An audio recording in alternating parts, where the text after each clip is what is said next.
Sanções de Trump ao ministro Alexandre de Moraes não fazem nem cócegas e eu vou te explicar o motivo. The New York Times diz que ninguém enfrenta Trump tão bem quanto o presidente Lula. Trump arregou e isenta tarifa em quase 700 produtos brasileiros. Extrema-direita da Europa pede sanções ao ministro Alexandre de Moraes e esquerda europeia reage. Tem dois novos golpes do Trump contra o Brasil que vem pela frente, eu vou te revelar quais são. Cacique Cobra Coral cancela proteção climática nos Estados Unidos. E vou te mostrar quem foi que saiu hoje em defesa do ministro Alexandre de Moraes. Essas e outras notícias agora em menos de 3 minutos. Fica até o final porque hoje tem muita notícia. E não esquece de compartilhar. Olha a cara de preocupado do Xandão com as novas sanções do Trump aplicadas hoje. Sabe o que é que muda na vida dele com essas novas sanções? Absolutamente nada. Porque ele não tem dinheiro e nem bens nos Estados Unidos, nem conta corrente lá. E o visto dele para os Estados Unidos, ele esqueceu de renovar, não fez nem questão de renovar há mais de 2 anos. Ah, mas aqui no Brasil nem vai poder usar as redes sociais e nem tem cartão de crédito. Você já viu alguém morrer porque não tem rede social? Você acha que com o poder aquisitivo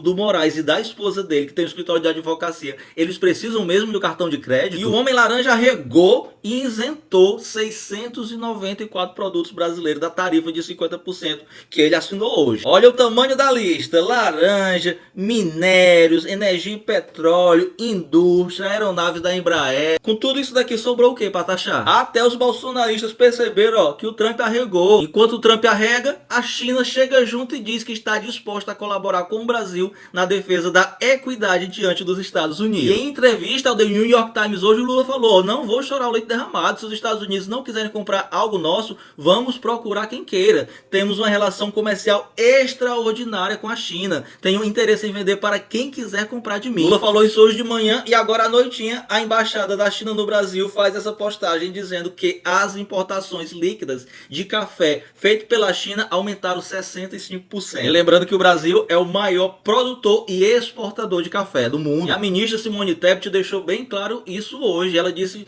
de maneira bem resumida: minha gente, a gente não tem que estar tão preocupado assim. A gente teria que estar aflito nessa preocupação toda se fosse a China que estivesse impondo essas tarifas ao Brasil e não os Estados Unidos. Porque nosso comércio exterior depende muito mais da China do que dos Estados Unidos, que pode, obviamente, ser substituído por outros países. E para matar o Trump na unha, a China anunciou a doação de 2.200.000 painéis solares para reparar a rede elétrica de Cuba. Meu amigo, isso aqui é outro nível de relações de comércio internacional. Isso daqui é um país que faz negócios com outros países sem interferir na política interna desses países e que faz negócio que seja bom para os dois lados e não só para eles, como é o caso dos Estados Unidos. Mas falando da entrevista maravilhosa que o Lula deu hoje ao The New York Times, jornal americano, o jornal falou que ninguém no mundo tem desafiado o Trump como o Lula tem feito. E disse que o Lula é o estadista latino-americano mais importante desse século. Chora, bolsominions, aceita que dói menos. Durante a entrevista, o Lula disse que brasileiros e americanos não merecem ser vítimas da política do Trump. Disse que se o Trump quiser ter uma briga política, então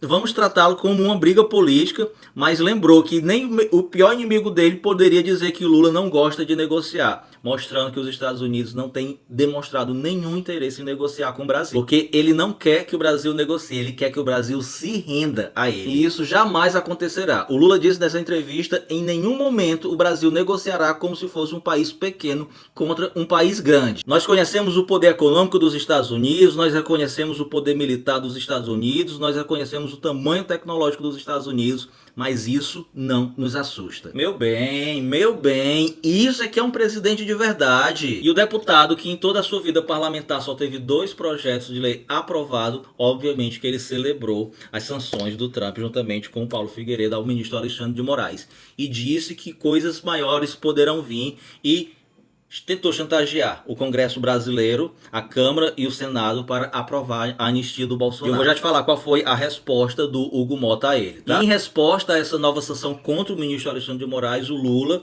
que estava num evento lá no Planalto, ele teve que sair mais cedo do Planalto, dizendo que estava indo para um outro evento, no qual ele iria tratar de defender a nossa soberania, e ele falou: hoje é o dia sagrado da soberania, e pediu desculpas por ter que sair antecipadamente desse evento. Outro evento que ele se referia foi uma reunião de emergência que deve estar rolando até agora com os principais ministros, incluindo a Advocacia Geral da União, de planejar uma forma de responder os Estados Unidos diante dessa intervenção, desse ataque à nossa soberania, mais uma vez cometida hoje. O STF divulgou uma nota defendendo o ministro Alexandre de Moraes, diz que o Supremo Federal não se desviará do seu papel de cumprir a Constituição e as leis do país, que assegura a todos os envolvidos o devido processo legal e um julgamento justo. O STF estuda entrar com ação na Justiça dos Estados Unidos e em órgãos internacionais por conta desse ataque à nossa soberania. E para isso ele contará com o apoio do Poder Executivo, do governo Lula, da Advocacia Geral da União, para defender, para representar o STF em todas essas instâncias internacionais. O representante da AGU, Advocacia Geral da União, postou hoje uma defesa do STF e do Alexandre de Moraes e disse que o Brasil não se curvará. O Flávio Dino fez essa postagem hoje em suas redes sociais defendendo o ministro Alexandre de Moraes e citou o texto bíblico que diz que o homem nobre faz planos nobres e graças a seus feitos nobres permanece firme. E Hugo Mota também saiu em defesa do STF e diz que como país soberano não podemos apoiar nenhum tipo de sanção por parte de nações estrangeiras dirigidas a membros de qualquer poder constituído da República. Isso vale para todos os parlamentares, executivos e justiça. O ministro das Relações Exteriores do Brasil, que está nos Estados Unidos, se reuniu com o secretário de Estado americano, que é o mesmo cargo dele, e disse que o Brasil não se curvará às pressões externas. E a deputada Duda Salabert protocolou uma sugestão ao presidente Lula para que ele quebrasse as patentes de medicamentos americanos aqui no Brasil como retaliação a esse ataque à nossa soberania. Como eu falei no início do vídeo, os Estados Unidos têm dois planos para atacar ainda mais a nossa democracia. O primeiro plano envolve o não reconhecimento da eventual vitória do Lula em 2026, consequentemente um estímulo a revoltas populares aqui no Brasil. Outro plano que deve ocorrer nos próximos meses é sancionar o Brasil mais uma vez pelo fato do Brasil comprar fertilizantes e combustíveis vindo da Rússia. E tudo isso é só mais um plano para poder corroer e quebrar os BRICS por dentro. Eu tô ansioso para ver como é que o agronegócio vai reagir. Ele vai aceitar deixar de comprar fertilizantes da Rússia? Vai perder o seu maior cliente, que é o mercado chinês, só para agradar os Estados Unidos? Será? Não duvido de nada. E 15 eurodeputados da extrema-direita estão pedindo para a União Europeia sancionar o ministro Alexandre de Moraes pelos mesmos motivos inventados pelos Estados Unidos. Porém, deputados da esquerda europeia diz que a gente não precisa se preocupar com isso, porque eles não são maioria dentro do Congresso da União Europeia e jamais conseguirão aprovar isso. E o Instituto Cacique Cobra Coral ameaçou o Trump e os Estados Unidos e disse que vai zerar a assistência espiritual climática aos Estados Unidos. Em postagem, o Instituto falou o seguinte: presidente Trump, contagem regressiva para zerarmos nossa assistência climática aos Estados Unidos. A vida, presidente, é feita de escolhas, mas cada escolha exige uma renúncia. Não se pode ter tudo nesta vida. O furacão Milton foi a prova viva de que não podemos ter tudo. Só Deus pode ter tudo, mas podemos, quando autorizado pelo astral, reduzir tais catástrofes criadas pelo próprio homem. Trump, eu já disse, mexer com o Brasil, com o povo brasileiro, é mexer com a casa de maribondo. Tu te prepara. Te prepara porque nós temos armas que você não tem.